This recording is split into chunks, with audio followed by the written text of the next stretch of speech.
Hello friends, నేను మీ Andhra Telangana weather man మాట్లాడుతున్నాను. ఈ వీడియోలో ప్రస్తుతం మనకు వాయువ్య బంగాళాఖాతంలో ఒక వాయుగుండం కొనసాగుతుంది. ఈ వాయుగుండం మనకు వైజాగ్ ప్రాంతానికి ఎగ్జాక్ట్లీగా 400 కిలోమీటర్ల దూరంలో కేంద్రీకృతమైంది. మరియు శ్రీకాకుళం జిల్లాకి 450 కిలోమీటర్ల దూరంలో కేంద్రీకృతమైంది.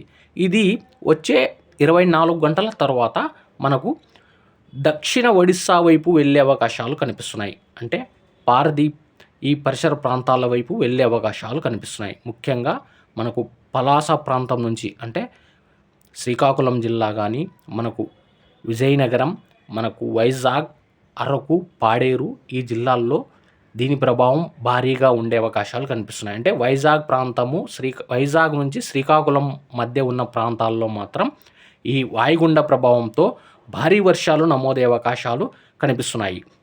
ఈ వాయుగుండం మనకు ఉత్తర వాయువ్య దిశగా ఇది దక్షిణ ఒడిస్సా వైపు వెళ్ళే అవకాశాలు కనిపిస్తున్నాయి. అంటే ఉత్తర వాయువ్య దిశగా కదిలి దక్షిణ ఒడిస్సా పరిసర ప్రాంతాల్లోకి వెళ్ళే అవకాశాలు కనిపిస్తున్నాయి. అంటే వచ్చే 24 గంటల నుంచి 48 గంటల తర్వాత ఈ వాయుగుండం మనకు పారదీప్ ఈ పరిసర ప్రాంతాల్లో తీరం దాటే అవకాశాలు కనిపిస్తున్నాయి. ఇందువల్ల మనకు ఉత్తర కోస్తాంధ్ర జిల్లాల్లో మాత్రం ఈ వాయుగుండ ప్రభావం మనకు భారీగా పడే అవకాశాలు కనిపిస్తున్నాయి. అంటే ఈరోజు అక్టోబర్ 2వ తేదీ 2, 3, 4 ఈ 3 రోజులు మాత్రం ఉత్తర కోస్తాంధ్ర జిల్లాల్లో మోస్తరు నుండి భారీ వర్షాలు నమోదయ్యే అవకాశాలు కనిపిస్తున్నాయి. మరియు వైజాగ్ ప్రాంతంలో గంటకు 40 నుంచి 50 కిలోమీటర్ల పర్ అవర్ గాలులు వీచే అవకాశాలు కనిపిస్తున్నాయి. మరియు శ్రీకాకుళం జిల్లా, విజయనగరం, టెక్కలి, పలాస ప్రాంతాల్లో మనకు గంటకు 60 నుంచి 70 కిలోమీటర్లు పర్ అవర్ గాలులు వీచే అవకాశాలు కనిపిస్తున్నాయి.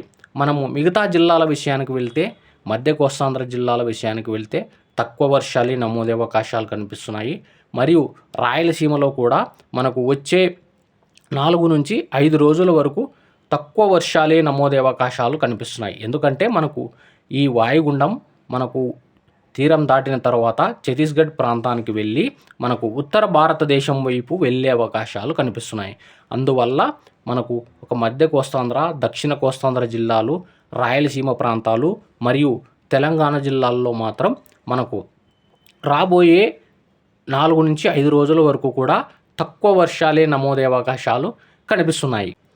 ఈ వాయుగుండం మనకు తీరం దాటే సమయంలో గంటకు 50 నుంచి 70 కిలోమీటర్ల వేగంతో పర్ అవర్ గాలులు వీచే అవకాశాలు కనిపిస్తున్నాయి. మరియు మనకు వైజాగ్ ప్రాంతంలో కానీ, ఇక్కడ శ్రీకాకుళం, పలాస, టెక్కలి ఈ పరిసర ప్రాంతాల్లో కూడా మనకు 40 నుంచి 50 కిలోమీటర్ల వేగంతో గాలులు వీచే అవకాశాలు కనిపిస్తున్నాయి. మరియు ఇప్పుడు దక్షిణ కోస్తాంధ్ర జిల్లాల విషయానికి వెళ్తే, దక్షిణ కోస్తాంధ్ర జిల్లాలు, మధ్య కోస్తాంధ్ర జిల్లాల్లో మాత్రం వర్షాలు తక్కువగా నమోదయ్యే అవకాశాలు కనిపిస్తుంది. ఎందుకంటే దీని ఇంపాక్ట్ ఉత్తర కోస్తాంధ్ర జిల్లాల్లోనే దీని ఇంపాక్ట్ ఉండే అవకాశాలు కనిపిస్తున్నాయి. మరియు తెలంగాణ జిల్లాల్లో కూడా వచ్చే 3 రోజుల వరకు తక్కువ వర్షాలు నమోదయ్యే అవకాశాలు కనిపిస్తున్నాయి. మరియు రాయలసీమ జిల్లాలు, తెలంగాణ జిల్లాల్లో మాత్రం ఈ వాయుగుండ ప్రభావం ఉండే అవకాశాలు కనిపించట్లేదు. అంటే రాబోయే 4 రోజుల వరకు మనకు తెలుగు రాష్ట్రాల్లో మిగతా జిల్లాల్లో మాత్రం వర్షాలు తక్కువగా నమోదయ్యే అవకాశాలు కనిపిస్తున్నాయి.